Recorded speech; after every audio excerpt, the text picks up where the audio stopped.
Ongi etorri guztioi, bienvenidos y bienvenidas a todos y todas a GZ Podcast. Hoy día 15 de diciembre de 2025, donde emitimos el 10º programa de la 6ª temporada de GZ Podcast, de Geopolíticas Podcast.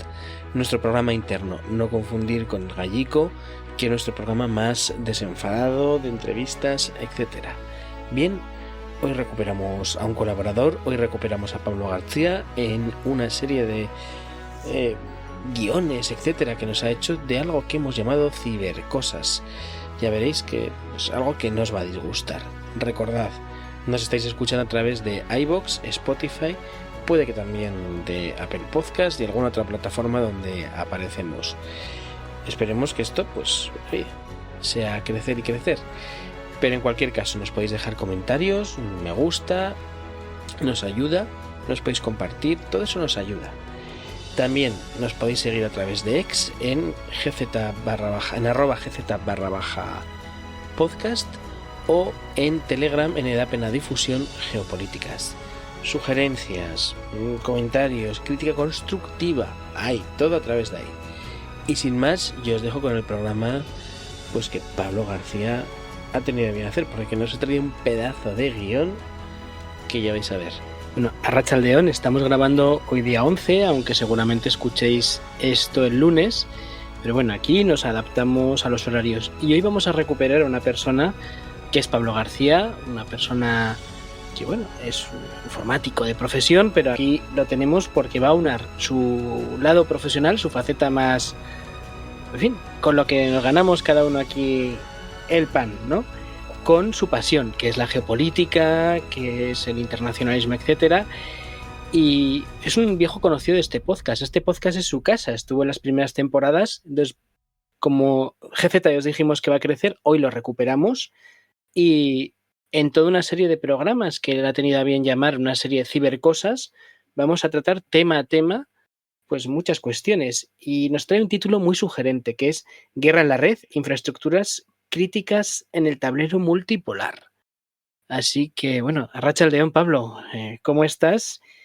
Y cuéntanos un poco, ¿qué es esto de los ciberataques a la infraestructura y por qué? Y, en fin, cuéntanos.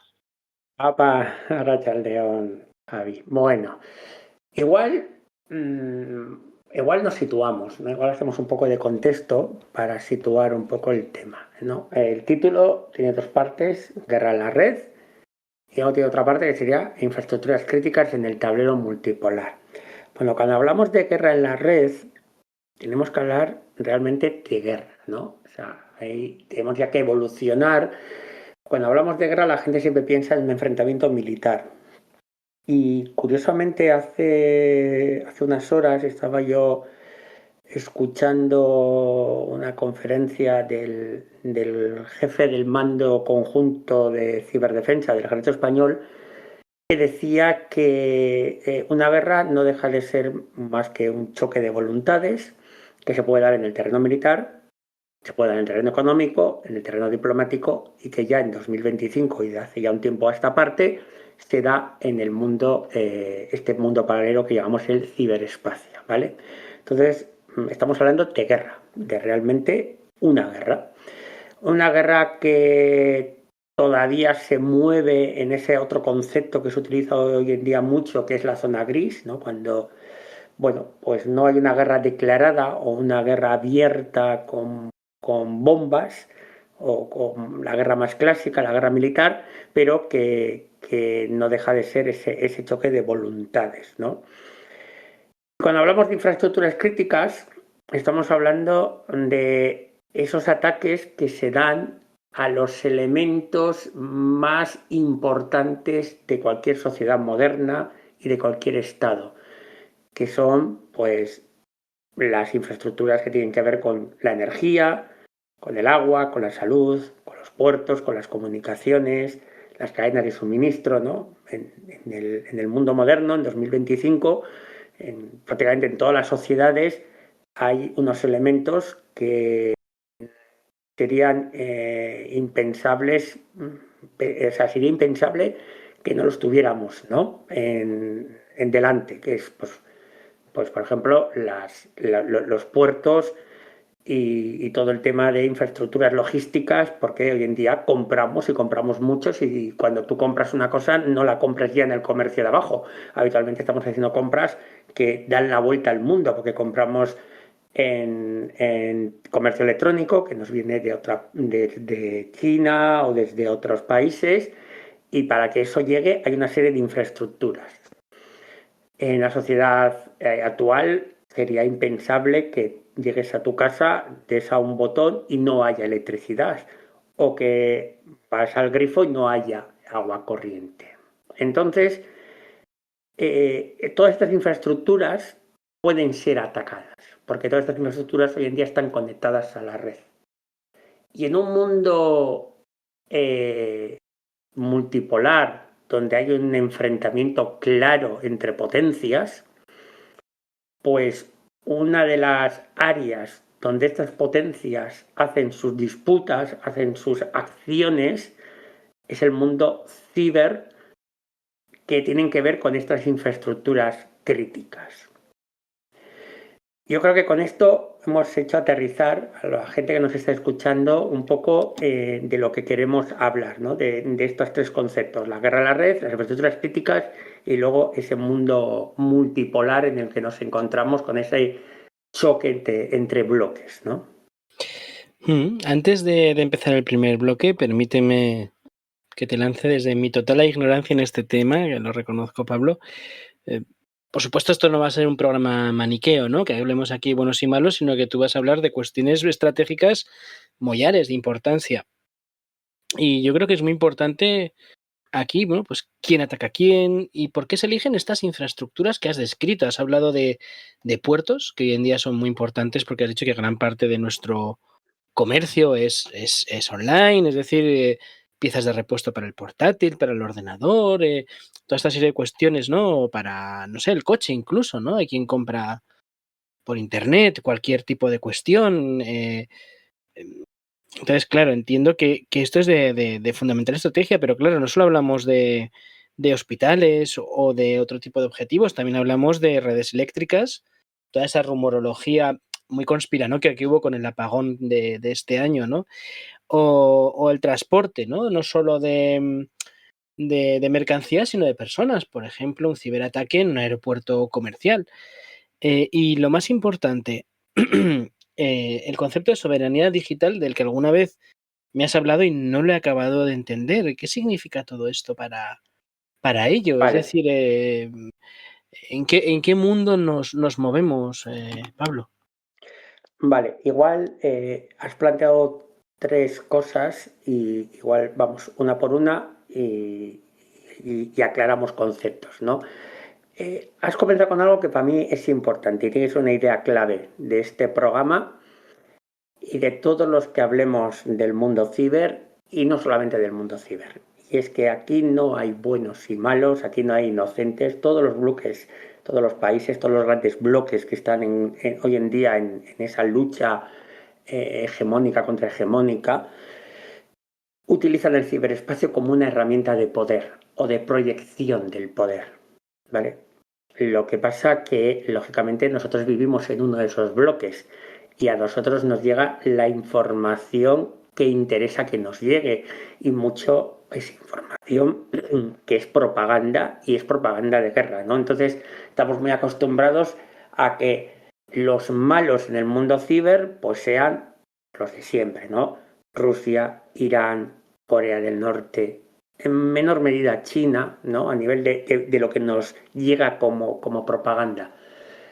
La verdad es que estas cuatro potencias, o estos cuatro países, son muy importantes en este sector. Es verdad que Corea del Norte tiene unas capacidades en el mundo ciber muy grandes, y también Irán, y también Rusia, y también China.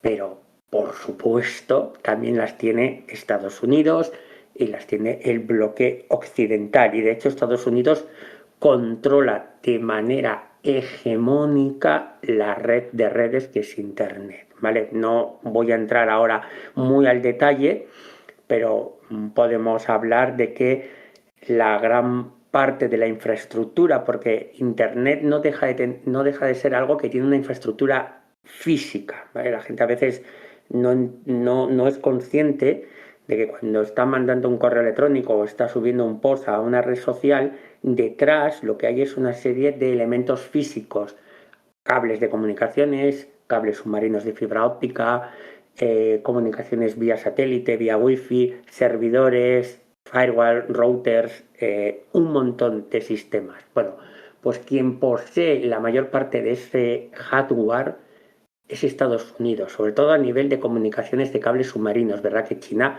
le está cortando distancias.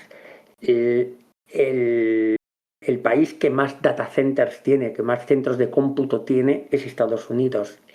Casi todo el tráfico de Internet pasa por Estados Unidos.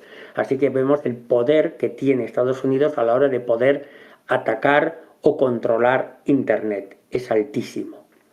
Y esto es algo que tiene que quedar claro, ¿no? Cuando queremos conocer un poco lo que está ocurriendo. Y de hecho, y aprovecho para aquí hacer un comentario que es importante, que la gente lo tenga claro. La mayor parte del conocimiento digital, la mayor parte de los datos del mundo están alojados en servidores que están en poder de Estados Unidos, ya sea porque físicamente están en Estados Unidos o porque pertenecen a las grandes tecnológicas estadounidenses, aunque estén ubicados fuera de las fronteras de Estados Unidos. Por lo tanto, Estados Unidos no necesita hacer ataques tan, ¿cómo diría yo? O sea, si tú tienes en tu poder el oro del mundo, tú no necesitas robar ese oro, ya lo tienes en tu poder, aunque no te pertenezca a ti, pero lo tienes en tus bancos. Pues esto es un poco parecido, tú tienes los datos, con lo cual igual tú ya no necesitas hacer un ataque. Y entonces siempre estamos viendo que los ataques vienen de otros países. Eso no significa que tú no los hagas, sino que tus ataques son más silenciosos, no tienen tanta repercusión, porque a veces cuando un agente estatal quiere hacer un ataque para conseguir datos, hace mucho ruido, porque hace ataques muy genéricos, que infectan a muchos ordenadores, como fue el caso de WannaCry, y entonces tiene mucho ruido mediático. Pero Estados Unidos hace lo mismo sin ese ruido mediático. Y aquí entra el concepto de la soberanía digital. Estamos diciendo que Estados Unidos posee la mayor parte de los data centers, de los servidores, de los datos, porque están o físicamente en su territorio o pertenecen a sus grandes tecnológicas. Amazon, porque Amazon no gana dinero del comercio electrónico, que también, sino Amazon de donde gana dinero es de que es el primer proveedor de servidores en la nube del mundo. Es Google, Microsoft, estas son sus grandes tecnológicas, ¿no? Entonces, ¿puede un país tener soberanía cuando sus infraestructuras críticas, vitales, distribución de agua, de energía, sus comunicaciones, sus infraestructuras logísticas, etcétera, dependen de datos o de software que se está ejecutando en servidores que son propiedad de una tercera potencia? Pues es una pregunta que se responde fácilmente, no. Entonces, cuando hablamos de soberanía digital, lo que estaríamos hablando es de que los países tuvieran la capacidad de generar su propio software y sus propios sistemas informáticos sin depender de tecnología de otro país, ya sea de Estados Unidos o incluso pues, de China o de otros países, ¿no? Que cada país tuviese esa capacidad. Lo que pasa, claro, las inversiones son millonarias, por lo tanto es muy difícil que países pequeños tengan esa soberanía digital, ¿no? Pero de este concepto es del que estaríamos hablando.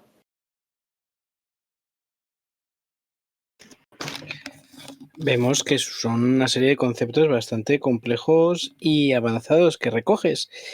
Bueno, me gustaría, si no nos dejamos nada en el tintero, comenzar, Pablo, con el primer bloque. Ya has visto que aquí pues somos unos iletrados, pero bueno, con estos programas pues iremos aprendiendo algo, que de eso se trata. Vale. Y el primer bloque lo has titulado ¿Por qué las infraestructuras críticas son el nuevo campo de batalla? Y entras a la cuestión más básica de todo esto, que es explicar la vulnerabilidad global, ¿no? Sistemas industriales conectados, por un lado, y por otro lado, la dependencia tecnológica compartida. ¿Podrías desarrollar este tema, por favor? Sí, bueno, es un poco lo que estábamos comentando ahora, ¿no? La dependencia tecnológica es esa dependencia que tienen muchos países de tecnología y de empresas tecnológicas de terceros países. Pero vamos a entender un poco, vamos a ir a la parte más baja de la capa, ¿no? Los informáticos en estas cosas solemos trabajar por capas, entonces la capa base, estaríamos hablando de los sistemas industriales conectados. A una gente igual le suena el concepto IoT, ¿no? Se está escuchando mucho hoy en día. IoT es el Internet de las cosas. Hasta no hace mucho tiempo, porque bueno, esto no es nuevo, llevamos varias décadas, más de 50 años y más de 60 años, usando sistemas informáticos para el control industrial, para operaciones pues en la industria, en los famosos sistemas de control numérico, etcétera, que controlan tornos, que controlan maquinaria, etcétera. Esto no es nuevo. Lo que pasa que hasta no hace mucho todos estos sistemas estaban bastante aislados. Ahora lo que empieza a estar de moda es conectar estos sistemas, ¿vale? Y conectarlos primero en tu red local como empresa y luego esto llevarlo a Internet, ¿vale? Porque al final buscamos una interconexión de todos los elementos. Y aquí, pues dentro de lo que en el mundo informático llamamos ICS, Scala, bueno, pues los sistemas de adquisición de datos, de control industrial, etcétera, estos empiezan a estar conectados a la red. Cualquier cosa que está conectado a la red y teniendo en cuenta cómo funciona el protocolo TCP/IP, de que al final desde cualquier parte del mundo con una conectividad te puedes conectar a otra red, a otro sistema, ¿vale? A través de las direcciones IP, etcétera, etcétera. Cuenta así un poco de que se entienda, sin profundizar mucho, ¿vale? Para no parecer esto una clase de redes. Lo que ocurre es que, lógicamente, yo puedo atacar estos sistemas. ¿Qué ocurre con estos sistemas, además? Que son sistemas que no se parchean, que no se actualizan habitualmente. Nosotros en nuestras casas ya usemos Linux, ya usemos Windows, ya usemos Mac, cualquier sistema operativo en un ordenador, en un teléfono, en un smartphone, más o menos están actualizados, porque bueno, pues hoy en día los sistemas de los ordenadores se actualizan, llevan antivirus, tienen la superficie de exposición a ataques se va reduciendo, cada vez los sistemas se intentan hacer más seguros, pues como he dicho, con los antivirus, las compañías de comunicaciones ponen un firewall, etcétera. Bueno, todo está más o menos seguro a nivel de lo que es el endpoint, de lo que es el dispositivo final, el ordenador. Pero estas medidas de seguridad no se han adoptado en la industria. Hay muchos sistemas que pues, llevan 5, 6, 7, 10 años. Protocolos viejos, protocolos que no se cifran, datos que son muy accesibles, que son muy hackeables, se pueden atacar fácilmente. Claro, hemos escogido toda esa tecnología un poco obsoleta y no preparada para las amenazas del mundo moderno y de repente las hemos conectado a Internet. Y esto pues ha sido un festín para los ciberdelincuentes. Y cuando hablamos de ciberdelincuentes podemos hablar del ciberdelincuente chorizo, que le importa el dinero y poco más, y los ciberdelincuentes que trabajan para agentes estatales. Y claro, han visto aquí un filón, porque yo puedo tumbar pues el sistema del SEPE, como ocurrió hace un tiempo en España. Puedo tumbar el sistema de refinerías en Estados Unidos, por ejemplo, con el tema de Colonial hace 3-4 años. Puedo tumbar el sistema hospitalario de del Reino Unido en 2017 con 19.000 citas canceladas con WannaCry, porque tumbó los servidores, pero también puedo tumbar pues los sistemas que manejan el envío de oxígeno a las plantas hospitalarias. Puedo tumbar el envío de energía, puedo tumbar los transformadores, los sistemas de control de los transformadores. Bueno, entonces, todo esto, al ser vulnerable, al permitir que desde un sitio a miles de kilómetros y con una inversión pues bastante ridícula, porque al final yo voy a poner un ordenador que a mí me ha costado 2.000 euros y con una conexión a internet, pues con los conocimientos lógicamente necesarios para ello, pues puedo tumbar que en una ciudad no haya luz durante 3, 4 o 10 horas o un día.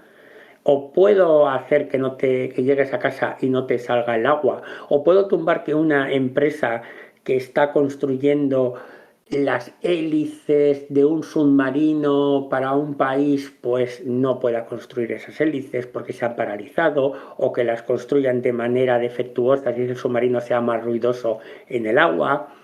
Puedo hacer muchas cosas. Y en un mundo donde hay una pugna, hay un enfrentamiento, hay un choque de bloques, como es el mundo que nos está tocando vivir en 2025, pues lógicamente estamos en un campo de batalla, pues como el de una guerra abierta, pero sin víctimas mortales o prácticamente sin víctimas mortales, porque si iríamos a ver algún ataque, pues claro, si a mí no me pueden operar del corazón cuando he sufrido un infarto porque he sufrido un ciberataque, pues hombre, no es una muerte directa, pero es una muerte indirecta, por ser un poco, poner aquí un ejemplo. No sé si con esto he respondido un poco a la pregunta y he dado un poco de luz, ¿no? A lo que queríamos hablar con Sí. Perfectamente, ¿no? Además has puesto bastantes ejemplos prácticos, y quiero decir que están en la memoria colectiva. Aquí habría, por ejemplo, perdona, Sí. hay un ejemplo que todo el mundo conoce. He hablado de otros, ¿no? He hablado el de Colonial, del tema del oleoducto en Estados Unidos, he hablado en Reino Unido, en Ucrania ha pasado, cortes eléctricos cuando comenzó la guerra de Ucrania, etcétera. Pero hay un tema que todo el mundo igual le viene a la cabeza, ¿no? Que es el famoso ataque de Stuxnet, cuando Estados Unidos e Israel atacaron a Irán, ¿no? Con el tema del programa nuclear iraní. Pues este es un claro ejemplo, ¿no? ¿Qué se hizo? Pues se consiguió infectar, lo cuento de manera rápida, se consiguió infectar las centrifugadoras, las máquinas, no sé si eran de Siemens, que hacían el control de las centrifugadoras de la planta nuclear. Con una pequeña variación, lo que hicieron es inutilizarlas. Y al inutilizarlas, pues retrasaron el programa iraní muchísimos años. Esto es un acto claramente bueno, a Stuxnet se le suele llamar la primera ciberarma, ¿no? Como decir, bueno, pues porque fue diseñado, este software, este malware, fue diseñado para esta misión. No es que fuese un error de programación, sino que se desarrolló, mejor dicho, este software para este ataque, ¿no? Este es un claro ejemplo de cómo se utiliza dentro de un conflicto entre potencias, Estados Unidos e Israel por un lado, a la hora de atacar a Irán. No la atacaron con bombas, la atacaron con un malware de manera más o menos silenciosa.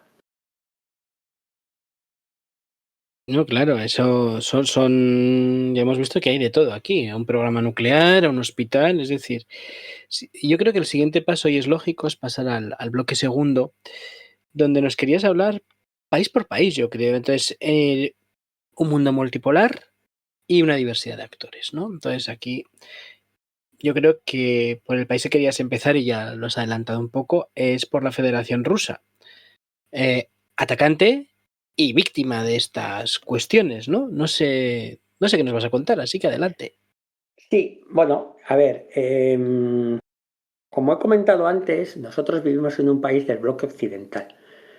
Por lo tanto, estamos sometidos a una propaganda de guerra. Hay que pensar que vivimos en un mundo en guerra.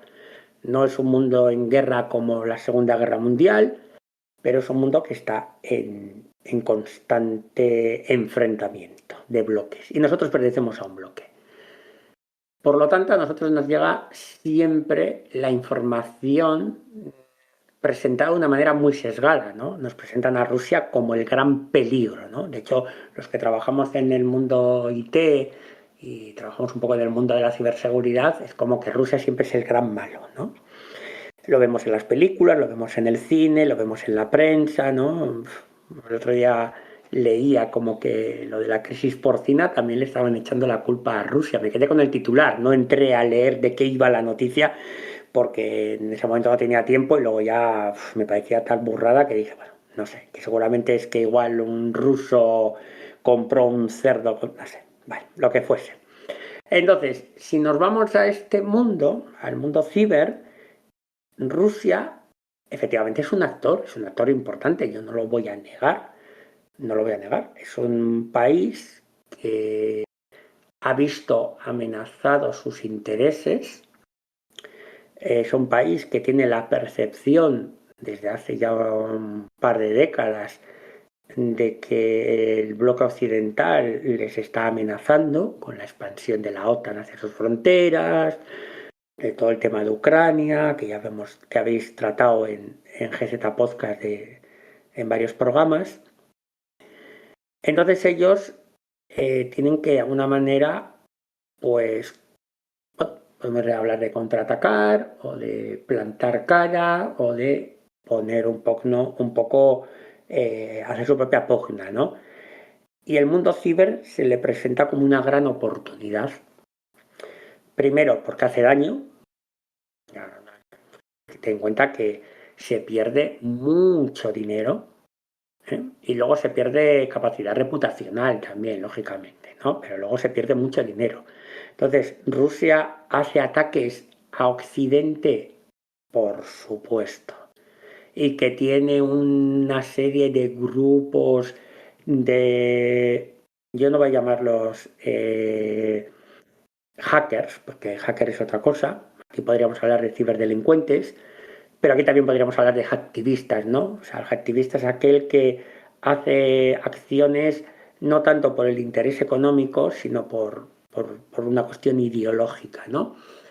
Podríamos hablar de grupos de hacktivistas que pues, tengan su participación con agencias de inteligencia, grupos, bueno, ahora no me recuerdo ningún nombre de memoria. Y eso está claro. Pero por supuesto Rusia también es víctima de acciones. ¿Cuál es el problema? Que desde Occidente es muy difícil acceder a la información de qué acciones sufre Rusia. Por dos razones. Una, porque Rusia no suele denunciar los ataques, más que cuando son ataques muy... O sea, Rusia ha denunciado que las últimas elecciones que hubo sufrieron ciberataques.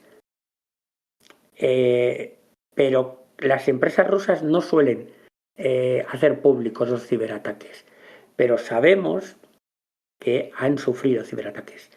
Rusia es víctima de ciberataques y la OTAN está planteando, la Unión Europea exactamente, el otro día planteaban, ¿no? ¿Cómo hacer frente a Rusia? ¿No? Ahora que se está elevando tanto la tensión entre la Unión Europea y Rusia, la Federación Rusa, pues hablaban de que un elemento para atacar a Rusia, ¿no? Porque ellos dicen que es Rusia la que nos ataca y nos amenaza, es el mundo ciber. O sea, los representantes de la Unión Europea están diciendo que Rusia va a ser víctima de acciones en el mundo ciber que tienen su origen en la Unión Europea. Entonces es muy importante esto de que hay que dejar claro que aquí pues, es una lucha de poder, no hay buenos ni malos, no es que todos los ciberdelincuentes sean rusos. Y luego también hay que tener otra cosa muy clara, que es una cuestión ya más técnica. Es muy difícil en un ciberataque hacer al 100% una declaración de quién ha sido. Porque claro, las IPs, no es que las IPs son de Rusia, ya, pero se puede enmascarar una IP. No, es que el código está en ruso. Va, todo el mundo puede escribir código en ruso. O sea, es muy, muy complejo, ¿no? El decir quién es el responsable de un ciberataque. Por eso también este es un mundo tan gris, que es muy fácil jugar a estas amenazas donde la culpabilidad pues se diluye. Entonces, bueno, pues por eso también a veces me hace mucha gracia cuando la prensa, ¿no? No, un ciberataque ruso. Bueno, qué es un ciberataque ruso? Que Iván en su casa de San Petersburgo por su moto propio haga un ciberataque, o que el FSB haya contratado a unos ciberdelincuentes porque quieran hacerlo. Claro, es que todo es unos activistas en este caso, ¿no? Por hablar un poco con la terminología correcta, ¿vale?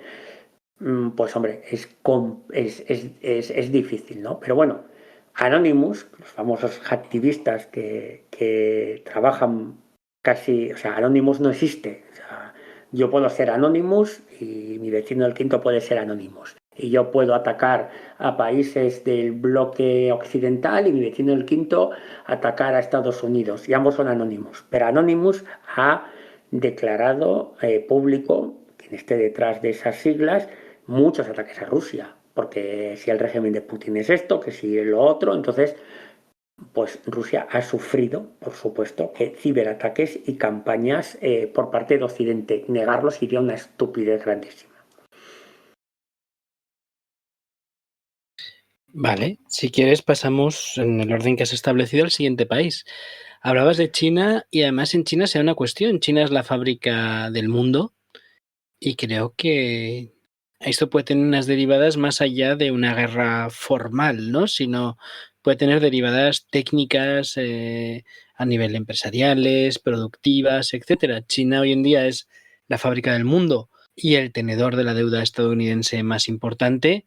Así que supongo que China también tendrá sus ciberataques ofensivos, no lo sé, lo digo desde el desconocimiento, pero también recibirá ataques por parte de diversas fuentes. ¿Cómo podemos hablar de esto? Vale. China ha evolucionado, ¿vale? La China de hace 10 años no es la China de 2025. Perdón, ¿qué quiero decir con esto? Bueno, pues que es muy probable que en el 2015 o en el 2010 alguna de las cosas de las que se le acusa a China pues puedan ser más o menos ciertas, ¿no?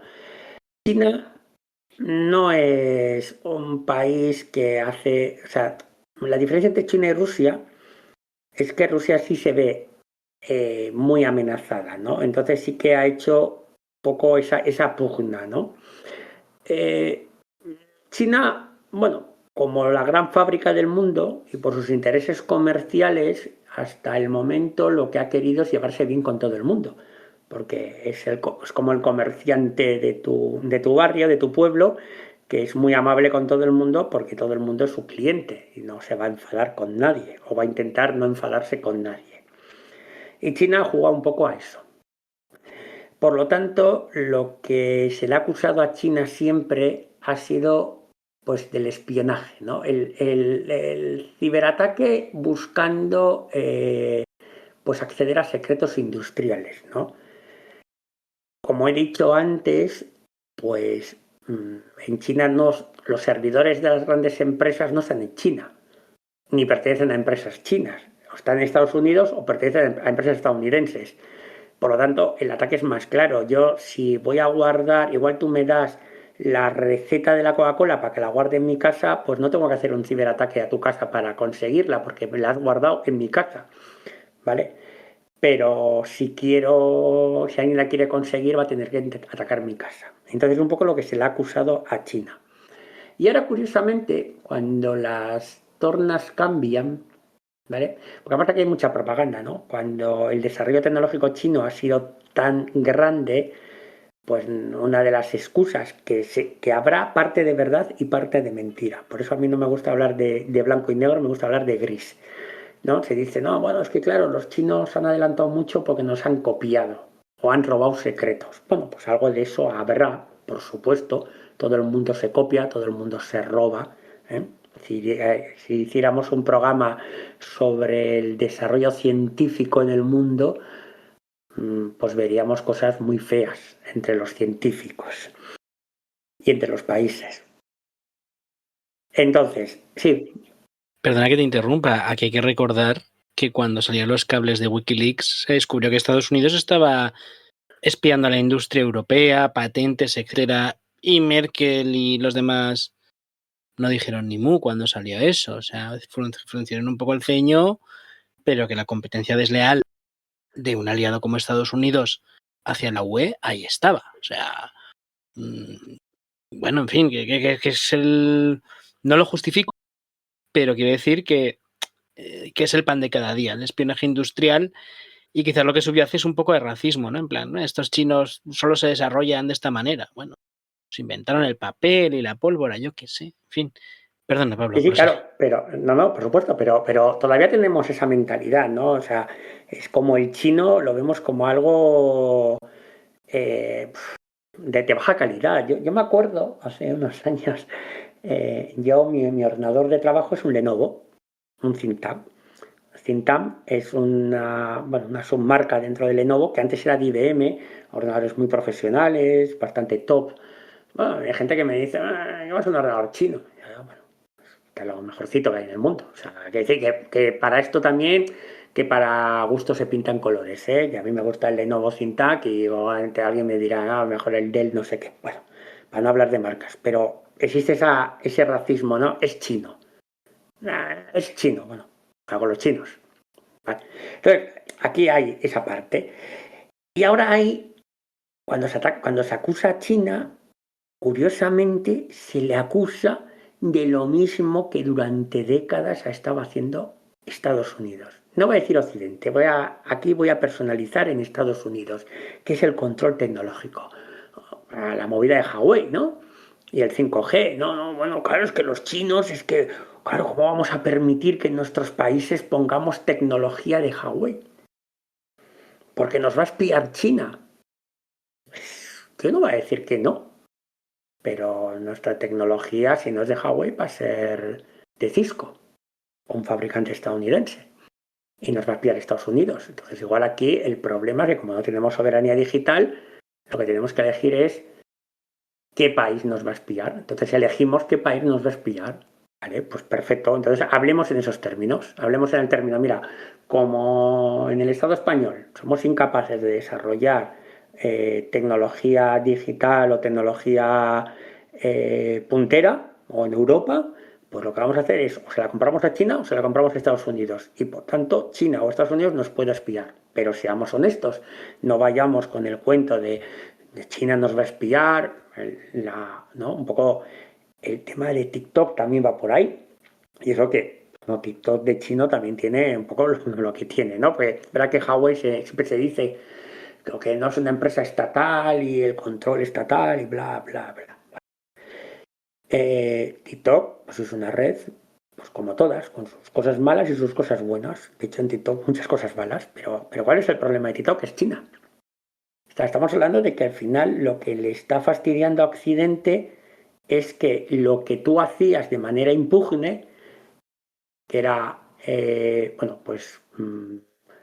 tener las redes sociales todas, espiar a todo el mundo, vender datos, etcétera, pues ahora también lo están haciendo los chinos y eso es lo que te fastidia, porque lo están haciendo ellos y de alguna manera parece que lo están haciendo mejor y hay gente que se va a comprar la tecnología china, pero no, o sea, China no ha hecho nada que no hayamos hecho nosotros. Entonces a mí me hace mucha gracia eso, ¿no? O sea, nos preocupa mucho y prohibimos a los funcionarios de la Unión Europea que usen TikTok como red social y le hacemos una política casi de boicot, cuando en cambio permitimos que esos mismos funcionarios puedan tener X, puedan tener Facebook, puedan tener Instagram.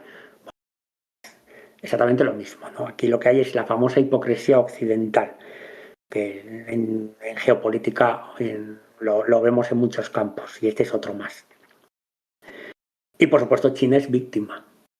No solamente es víctima, que no sería directamente víctima tecnológica, ¿no? Pero bueno, es víctima porque no se le deja desarrollarse, porque le negamos el acceso a la tecnología, porque nos hemos dado cuenta, hablo desde la mentalidad occidental, de que tenemos que frenar su crecimiento.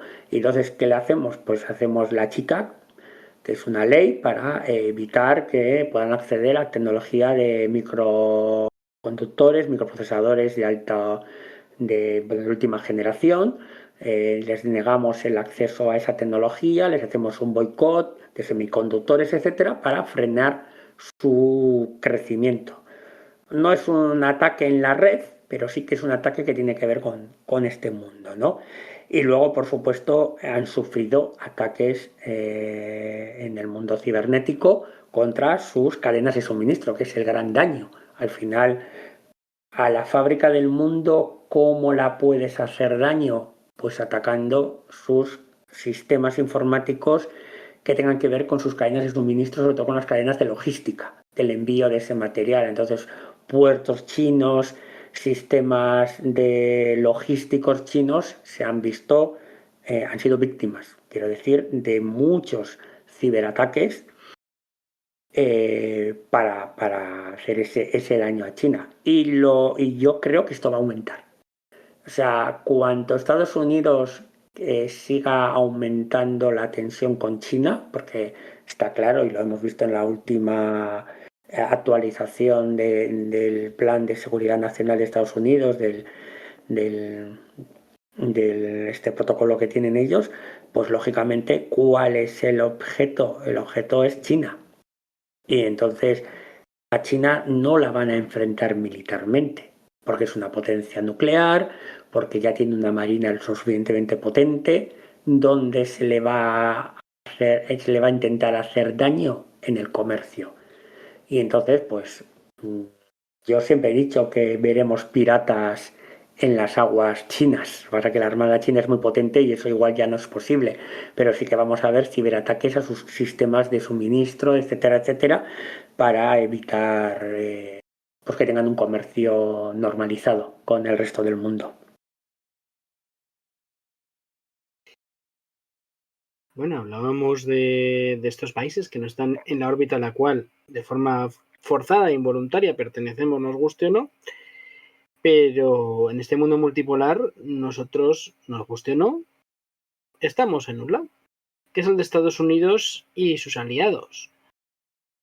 En fin, hemos hablado de la operación de sabotaje a Irán, pero supongo que al igual que en los otros dos actores que hemos hablado, este actor principal y sus subalternos tendrán operaciones ofensivas y defensivas, ¿no? Y operaciones, como tú has dicho, más de cibervoluntarios y más profesionales por parte de y con ciertas orientaciones. No hemos hablado de espionaje industrial, hemos hablado de sabotaje.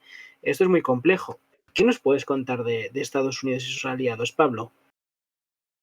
Bueno, ya lo hemos visto así, ¿no? Un poquito a nivel indirecto, pero Estados Unidos sigue siendo el país hegemónico en Internet. ¿Vale? Esto es indiscutible. O sea, yo lo siento por si hay gente que piensa que Estados Unidos ya es un país que ya no tiene nada que pintar en el mundo, pues desgraciado no. Es un país que tiene todavía mucho que decir y en Internet es hegemónico. Es hegemónico porque la gran parte de las comunicaciones pasan por cables submarinos que son propiedad de empresas estadounidenses o están controladas por empresas estadounidenses. Es verdad que hoy en día las empresas chinas están acortando distancias, pero todavía sigue siendo Estados Unidos el gran país hegemónico en esta área. Sigue siendo el gran país, y aquí sí, en el tema de los data centers, ¿vale? El data center es la ubicación física donde están los servidores, los datos, donde se hace todo el proceso, todas las operaciones de cálculo, todo, digamos, el transporte, ¿no? De todas ese documento de Word, de Excel, esa foto, ese vídeo, esa canción que estás escuchando, este podcast, etcétera, se va a estar escuchando en algún data center. La mayor parte están en Estados Unidos físicamente o son propiedad de empresas tecnológicas estadounidenses. Entonces, Esto le da un poder importante, muy importante, en el manejo de los datos, en el acceso al dato, en la propiedad del dato, en el manejo de que la red funcione. Si alguien quiere y busca en internet, puede ver cómo cuando tú desde una ubicación en Europa quieres buscar un dato que igual está en el servidor de destino, está en China, no vas de Europa a China. Es que esa petición va a pasar posiblemente por Estados Unidos. ¿Por qué? Porque los servidores DNS, que son los que, bueno, los servidores DNS, los routers, todo lo que hace que el tráfico de Internet funcione, mucho está controlado por Estados Unidos o por tecnológicas estadounidenses. Entonces, ¿qué tiene Estados Unidos? La vigilancia global. Esa capacidad absoluta. Es que cuando se le acusa a China de que nos espía, es que China son niños de 5 años frente a la capacidad de Estados Unidos de controlar todo. Los datos, las infraestructuras, la tecnología, esa capacidad todavía la sigue teniendo Estados Unidos. Por lo tanto, es un actor que nos controla, nos vigila, ¿no? Es que llevamos todos en el bolsillo un aparato que llamamos teléfono móvil, que la mayor parte de la gente, sobre todo de las generaciones actuales, las generaciones más jóvenes, lo usan para cualquier cosa menos para llamar por teléfono. De hecho, yo estoy por asegurar que si algún fabricante sacaría un teléfono móvil que no tuviese la función de llamar, muchos jóvenes lo comprarían. Y lo que es un dispositivo lleno de sensores para recabar datos de nuestra vida. ¿Dónde estamos? ¿Qué hacemos? ¿Qué nos gusta comprar? ¿Qué nos gusta mirar? Todos nuestros secretos están en el teléfono móvil, nuestra vida, nuestros datos de salud, cuánto caminamos, qué pulsaciones tenemos, la frecuencia cardíaca, la tensión arterial, y todos lo hacemos, yo el primero, Entonces, esa capacidad de recopilar esos datos y que se almacenen y que alguien tenga acceso a ellos, quien tiene esa capacidad a nivel global de manera hegemónica es Estados Unidos. Eso en la parte más ofensiva, ¿no? Por eso siempre digo que igual no escuchamos mucho de las operaciones ofensivas de Estados Unidos, porque igual no las necesita. Es que Estados Unidos cuando espía a la industria europea no necesita atacar los servidores de la industria europea, porque los servidores de la industria europea están dando sus datos a esas tecnologías estadounidenses, porque usarán Microsoft, Google o Amazon. Entonces, claro, no hay un ataque, porque tú ya has dado el dato. Entonces, bueno, pues sí, habrá un documento que tú firmas en que digas que no, pero ya sabemos, ¿no? Echa la ley, echa la trampa, y en el mundo de Internet, eso de que no, yo te firmo un papelito donde me comprometo a no ver los datos, bueno. Y luego está las leyes estadounidenses, que en caso de que el gobierno de Estados Unidos pida cosas, pues las tecnológicas te las van a dar.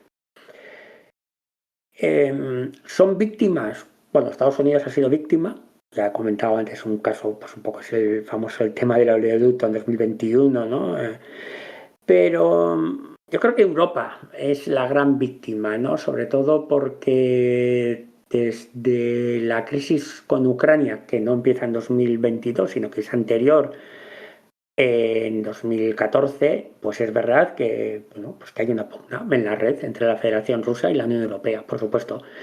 Como es claro, el famoso caso de Estonia en 2007, porque Estonia saca una ley que ataca a los intereses rusos y no solamente, no es que ataque a los intereses rusos como tal, sino que la población rusa de Estonia se ve atacada. Rusia, ¿cómo responde? Con un ciberataque masivo a Estonia. De ahí sale luego el protocolo de Tallinn de la OTAN, porque se hace en la capital de Estonia. Entonces, es verdad que Europa o la Unión Europea sufren ataques rusos, como Rusia lo sufre del bloque occidental, porque hay esa pugna Estados Unidos igual no sufre tantos de momento, pero bueno, ya veremos más adelante qué pasa.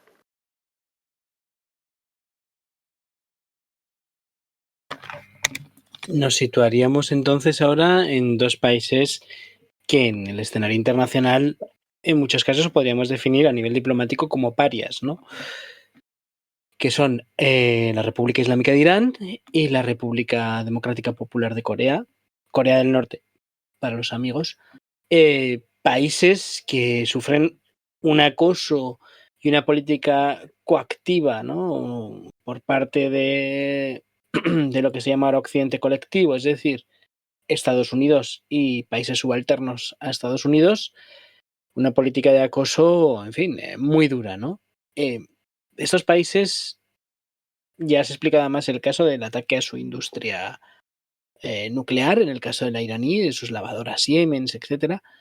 Estos países ¿qué pueden hacer o qué buenamente hacen? Bien, bueno, Irán a nivel diplomático igual sí, bueno, lógicamente son lo digo en plan coña, el famoso eje del mal, son los países parias para nosotros, los occidentales, los europeos que vivimos en el jardín de Borrell y somos aquí los más guays. Irán no es tan mala potencia en el mundo tecnológico y Corea del Norte tampoco. ¿Qué hace la tecnología? ¿Qué hace la guerra en la red? Democratizar a veces un poco la capacidad que tú tienes para responder. Con lo cual, países como Irán y Corea del Norte, que podrían parecer que, bueno, pues no tienen capacidad para enfrentarse a Estados Unidos y al bloque occidental, en la red sí lo tienen. Porque ellos han aprendido y han dicho, bueno, pues igual yo no puedo enfrentarme con cazas o con destructores, pero sí puedo hacer daños o sí puedo de alguna manera tocar las narices a mis contrincantes, que sería un poco ese bloque occidental. Y ambos son potencias en esto. Corea del Norte tiene una capacidad de profesionales en el mundo tecnológico muy alta. Posiblemente porque tengan el apoyo de China y China les haya facilitado esa capacidad. E Irán también. Hay muy buenos profesionales en Irán y en Corea del Norte que trabajan en el mundo tecnológico y lógicamente cuando tú eres un buen profesional pues tienes la capacidad también de hacer acciones en el mundo ciber. Lo que pasa que Irán es el país que posiblemente más acciones ha sufrido en el mundo. Y hemos hablado del caso de Stuxnet, pero bueno, sabemos que con el ataque de hace unos meses contra Irán por parte de Israel, anterior al ataque hubo ciberataques y hubo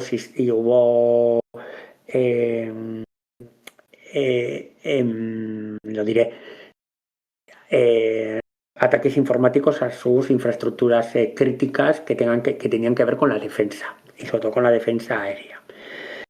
Por lo tanto, Irán, más que un país agresor en el mundo ciber, por llamarlo de esta manera, que no me gusta mucho, pero bueno, es un país que ha sido muy víctima. Lo que pasa que, bueno, pues nuestra propaganda nos lo presentan como que muchos ataques vienen de Irán. Y a Europa los ataques iraníes no les suelen afectar. Lo que pasa es que la lucha que existe entre Irán e Israel, Irán como uno de los pilares del eje de la resistencia contra el ente sionista, lógicamente ahí sí que ha habido una pugna muy fuerte entre Israel e Irán. Pero en Europa no hemos sufrido grandes ataques de Irán o que tengan el origen o la propaganda diga que tengan el origen, ¿no? Y Corea del Norte, pues es un país que parece ser que es una de las grandes potencias en el desarrollo del ransomware, ¿vale?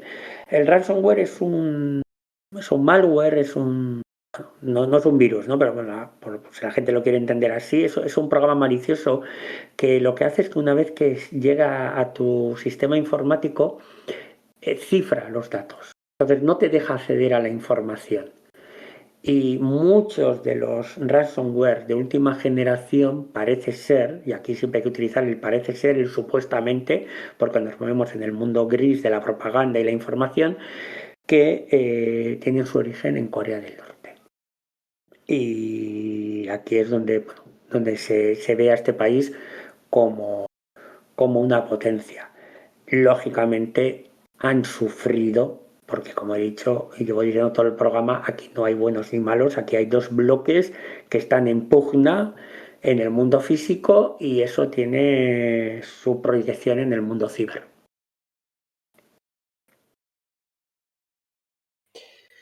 Muy bien, Pablo. Hemos hablado de estados, pero esta cara tiene otra moneda.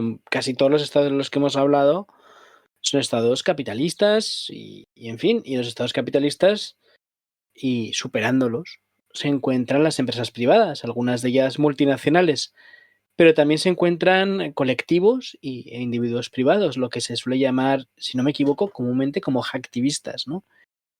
Esta gente también participa en este mundo bélico, ¿no? de Internet. ¿Qué nos puedes contar sobre estos dos fenómenos?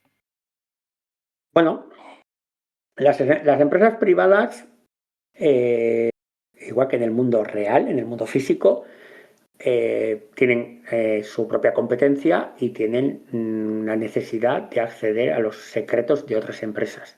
Esto es competencia. Entonces, son actores de esta guerra en la red. Igual no tanto por una cuestión de geopolítica, ¿no? Una cuestión de bloques, ¿no? Del tablero multipolar, porque posiblemente empresas estadounidenses están haciendo acciones de ciberdelincuencia o de espionaje digital contra otras empresas estadounidenses. Lo que pasa es que las empresas privadas, junto con los activistas, son una parte fundamental de las acciones de los agentes estatales en la guerra en la red que tiene que ver con el tablero multipolar, con el enfrentamiento de bloques. Y aquí son actores muy importantes. Estaríamos hablando, por hacer un símil, como con las empresas privadas de defensa. Pero claro, además con la ventaja de que como todo es tan difuso, pues no podemos probar casi nada. Porque si yo soy una empresa que tiene capacidades de ciberseguridad ofensiva, ¿vale? Lo que en el mundo ciber, o de la ciberseguridad, hay como dos patas, ¿no? De alguna manera. Estaríamos hablando del Blue Team, los equipos azules, los que hacen la parte más dedicadas a la defensa, y los Red Team, los equipos ofensivos. Vale, si yo soy una empresa que ha desarrollado capacidades Red Team de ofensiva en el mundo ciber, pues lógicamente soy un agente muy goloso para que un servicio de inteligencia a través de una empresa tapadera, de otra empresa tapadera, de un vecino mío, pues me contrate pues para hacer un ataque que dañe la empresa importante de un país. Entonces, en este mundo donde hay una persona que luego contrata a otra persona, que luego hay una empresa tapadera, que luego hay no sé qué, que todo tiene una negación plausible muy, muy fácil de desarrollar, pues los ataques pues queden escondidos, ¿no? La atribución que de una manera sea tan difusa que sea muy difícil. Y luego están los activistas, la gente que dice, mira, soy el grupo X, que mi motivación es salvar las ballenas del mundo y ataco a estos países que cazan ballenas. Y lo digo públicamente y ya está. Y no pasa nada, como puede ser Anonymous. O sea que, claro, con el tema de Anonymous lo que pasa es que, claro, tras esa marca, pues hemos visto ataques en nombre de Anonymous contra países de una tendencia y contra países de otra. Entonces, claro, el problema es que no hay nadie tras ese nombre, ¿no? Y con los activistas pues pasa también un poco, ¿no? Y también yo me puedo hacer pasar por un activista y luego trabajo para un servicio de inteligencia de un país porque quiero hacer una campaña de fastidiar a otro país. Esto al final, lo bueno que da el mundo ciber a este tipo de guerra, ¿no? Se habla las guerras híbridas, ¿no? Bueno, las guerras han sido híbridas siempre. Lo que pasa que ahora tenemos este concepto de la zona gris, ¿no? Si esto hubiera existido en los años 50, 60 y 70 del siglo pasado, si hubiera estado tan desarrollada la tecnología, si hubiéramos sido tan interdependientes de la tecnología, hubiera habido una guerra brutal en la red. Porque, claro, cuando tú tienes armas nucleares y el de enfrente también, pues ir a la guerra ya te lo piensas dos veces. Pero esto lo que tiene es esa capacidad de poder ir a una guerra, hacerle daño a tu contrincante, hacerle mucho daño además a tu contrincante y además tener esa capacidad de decir, ay, yo no he sido. ¿Has sido tú? No, no, yo no he sido. No, porque has salido de tu... sí, bueno, habrá sido Iván desde San Petersburgo o John desde Nueva York, pero yo como Estado no he sido. ¿Vale? Y entonces aquí es donde entran las empresas privadas y los activistas, pues que son, digamos, los soldaditos muchas veces que funcionan pues sin parche en el pecho, sin parche en el hombro, entonces no sabes si pertenece a un país o a otro.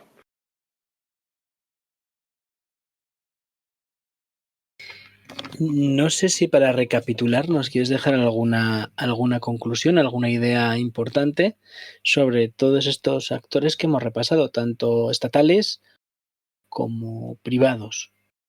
Bueno, yo quiero que la gente en este primer programa que vamos a hablar de cibercosas y que al final estamos también hablando de muchas cosas, que la gente tenga claro el escenario. Es muy importante tener claro el escenario.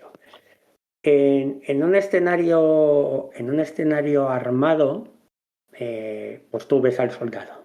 Y el soldado lleva una bandera y tú identificas quién es o sea, tú identificas quién está haciendo ese acto, ¿no? O sea, si te lanzan una bomba, pues tú sabes que ese avión pertenece a un estado porque lleva unas banderas. Bueno, cuando pasó lo de Crimea ya pasó algo raro, ¿no? Ahí aparecieron unos hombres verdes sin parches, no sé qué. Bueno, pues esto es llevado a ese escenario mucho más, ¿no? Que es coger y decir, yo te voy a fastidiar, voy a dejar a España sin luz. No fue el caso, ¿eh? Pero imagínate que, bueno, hay un ciberataque y deja a España sin luz un día o día y medio. O sea, pérdidas millonarias, daño reputacional, un problema muy gordo. ¿Y quién ha sido? No sabemos. Claro, luego hablaremos del riesgo ético, ¿no? O sea, un ciberataque equivale a un acto de guerra.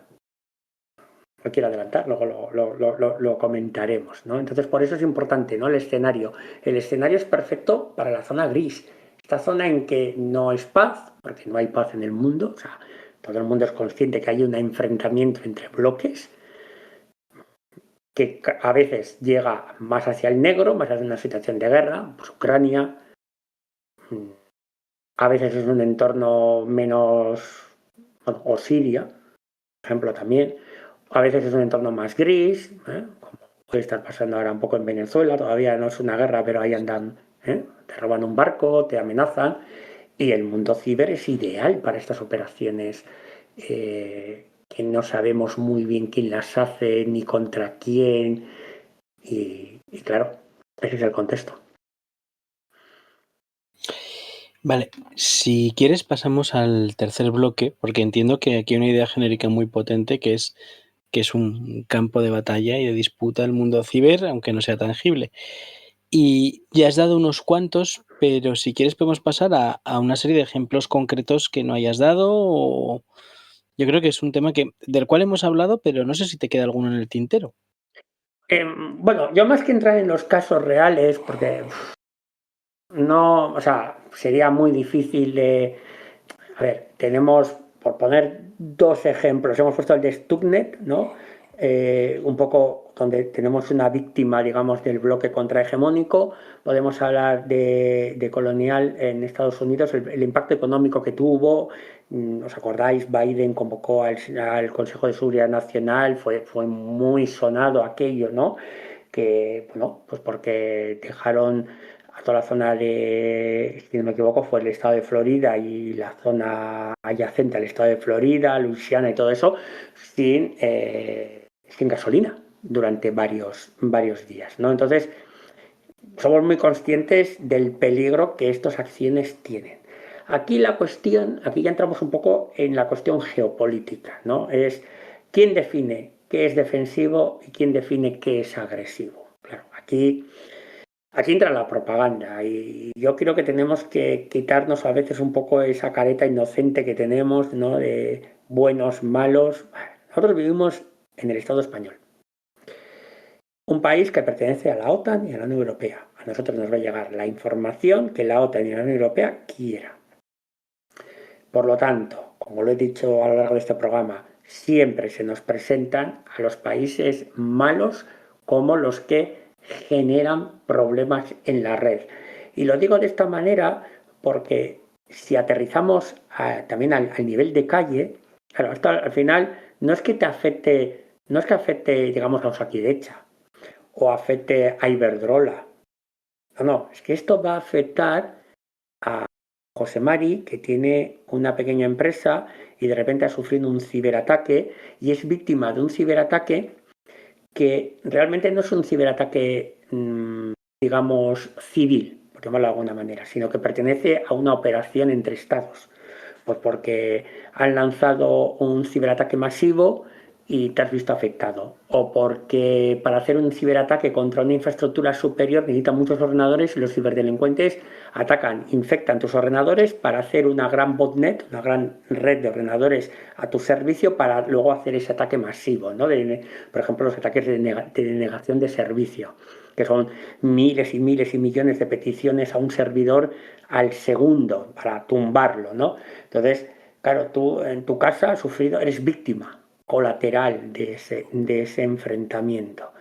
Entonces, claro, al final, ¿qué estás generando en la opinión pública? Pues que vean a Rusia, a China, a Corea del Norte, a Irán como algo malo, algo negativo. Entonces, no sé qué. Entonces están generando una situación de propaganda de guerra, están creando el enemigo que no es que afecte a Osakidecha o a Iberdrola o al Corte Inglés o a la página del SEPE, no, es que a ti también te afecta, ¿no? Y aquí es donde se está haciendo eso de el malo y el bueno en esta guerra de la red. Y algo similar posiblemente esté pasando en Rusia. O sea, también, quiero decir, sin poner a los dos por igual. Lógicamente hay un agresor primario, pero lógicamente luego hay un enfrentamiento. Entonces, y eso lógicamente hace que los países se tengan que defender. Y posiblemente Rusia, si nos vamos a los orígenes del conflicto, Rusia no empezó ciberatacando a Europa. De hecho, antes de la guerra de Ucrania, de la crisis de Ucrania, no de la guerra de Ucrania como la de 2022, sino de todo el tema del Maidán y ya esa ruptura entre Estados Unidos, entre Europa y Rusia, no había prácticamente ataques rusos contra ciberataques, entre comillas, ¿vale? Lo que pasa es que luego se produce, hay una pugna y el mundo ciber es campo de batalla. Es lo que tenemos que tener claro. Pues pasemos al cuarto bloque. Yo creo que las implicaciones estratégicas de todo esto, ¿no? Y has desarrollado aquí 3 puntos. Uno ya lo has explicado un poco antes por encima, que es el de la soberanía digital, ¿no? Y planteabas una gran pregunta en el guión, que es que ¿puede un país ser independiente tecnológicamente? Y luego desarrollo 2 puntos interesantes, ¿no? El de normativas internacionales y la de riesgo ético. No Sí. sé cómo quieres entrar en este cuarto bloque, pero adelante, Pablo. Todo Bueno, tuyo. yo aquí lo primero, volviendo al tema de soberanía digital, ¿no? Porque la pregunta sería todavía más contundente. ¿puede un país tener soberanía? No soberanía digital, soberanía cuando sectores tan importantes y vitales para un país, para su sistema jurídico político, su sistema económico, o sea, para los pilares de cualquier estado, están en manos de empresas de un tercer país? Esa sería la pregunta. Es decir, cuando la mayor parte de las empresas españolas, por hablar del Estado español, tienen tecnología estadounidense, sus datos en data centers estadounidenses, cuando el sistema judicial utiliza sistemas estadounidenses, cuando las Fuerzas Armadas utilizan sistemas estadounidenses, sistemas tecnológicos estadounidenses, ¿España es un país soberano? Esa sería la pregunta. ¿Qué pasaría si hay una crisis entre Estados Unidos y España? ¿Podríamos utilizar sus sistemas tecnológicos? Claro, es que estamos partiendo de que la idea de que nuestro aliado va a ser nuestro aliado siempre, pero ya lo sabemos que Estados Unidos no es un aliado de fiar. Y sabemos que podría haber una situación de crisis y nos podrían hacer daño al Estado español, mejor dicho. Eso es una cuestión que la gente tiene que tenerlo muy en mente y que en algún caso ya se ha hablado de esto. Y la verdad es que es muy difícil hacer frente, ¿no? Y además, cuanto más pequeño y débil sea un Estado, pues más difícil lo va a tener. Lógicamente, los recursos que se necesita para desarrollar una tecnología, aquí al final es un poco ¿qué país quieres que te espíe? ¿China o Estados Unidos? Entonces, bueno, aquí ya es una cuestión ideológica y dices tú, bueno, pues prefiero que me espíe China, entonces compro tecnología china. Pero si hablamos de soberanía digital, tendríamos que hablar de desarrollo de nuestra propia tecnología. Cada país tendría que tener desarrollo de su propia tecnología. Y esto es complicado. Lógicamente, como la red es mundo entre comillas real, porque está ahí, ¿no? Yo casi prefiero a veces he utilizado el término mundo real, pero mundo real son los dos, el físico y el ciber, porque no podemos negar la realidad que hay en la red. Hay gente que conoce a su pareja en la red, que se enamoran en la red y si no se casan en la red, porque todavía no está permitido. Pero el mundo de la red es un mundo real. Pues como en el mundo físico necesitamos normativas internacionales que regulen ese mundo. Y es complicado. Primero porque las fronteras físicas ya no valen, ¿no? Esto es una cosa que vamos a tener que también aprender, ¿no? La frontera física sirve para regular, pues igual mercancías físicas, para regular el paso de personas, pero ya no sirve para regular ni capitales, ni para regular información, ni para regular un montón de cosas, porque la red de redes ha tumbado esas fronteras físicas. Y por supuesto, pues hoy en día, en este mundo de 2025, con esa pugna multipolar, pues el llegar a consensos normativas internacionales es muy complicado, porque lógicamente cada bloque quiere imponer su propia narrativa, quiere imponer su propio discurso, su propio relato, ¿no? Y lógicamente el otro bloque no lo acepta. Entonces, nosotros partimos de una normativa internacional que ya está, bueno, ha saltado bastante por los aires, ¿no? Que viene del final de la Segunda Guerra Mundial, cuando hay un cierto consenso, ¿no? Porque hay unos países que más o menos se juntan después de la hecatombe que supuso la Segunda Guerra Mundial, pero hoy en día sería impensable. Hoy en día sería impensable crear la ONU. Si la ONU no existiese, hoy en día sería impensable crear la ONU o crear muchas de las normativas internacionales que existen. Por eso hoy en día todo el tema de normativas internacionales para regulación del mundo ciber es prácticamente imposible, porque hoy en día ha habido una ruptura, ¿no?, de ese consenso y hay una pugna de bloques y eso es muy, muy difícil. Y esto nos llega al punto final, ¿no? Que es el riesgo. ¿Un ciberataque equivale a un acto de guerra? Pues esta pregunta que hace pues 10, 15 años todo el mundo lo tendría más o menos claro, ahora ya la gente no lo tiene tan claro. Estados Unidos, Biden en 2021 o 2020 dijo que un ciberataque podría ser considerado un acto de guerra. De hecho, el manual de Tallinn, que sería un poco el manual de la OTAN para la ciberguerra o para el mundo ciber, dice que un ciberataque podría activar el artículo 5, según los efectos que podría tener ese ciberataque. Y cada vez se sube más el nivel. De hecho, el bloque occidental cada vez sube el tono, diciendo que sí, que un ciberataque podría conducir a una respuesta militar convencional, dependiendo. ¿Por qué? Porque, claro, se ven indefensos. Se ven indefensos porque, como hemos comentado a lo largo de este programa, es muy fácil producir ataques. Y estados que no tienen capacidad militar tan avanzada como podría tener igual el bloque occidental, pues pueden hacer ataques. Y entonces, ¿cómo van a responder ellos? Pues con la fuerza bruta. Y esto es una situación que bueno, nos tendría que preocupar. Nos tendría que preocupar bastante. Y bueno, yo creo que con esto creo que a la gente le ha quedado bastante claro, pues bueno, es el tablero en el que estamos jugando en el mundo ciber, ¿no? Para luego seguir hablando de otras cosas más adelante en otros programas.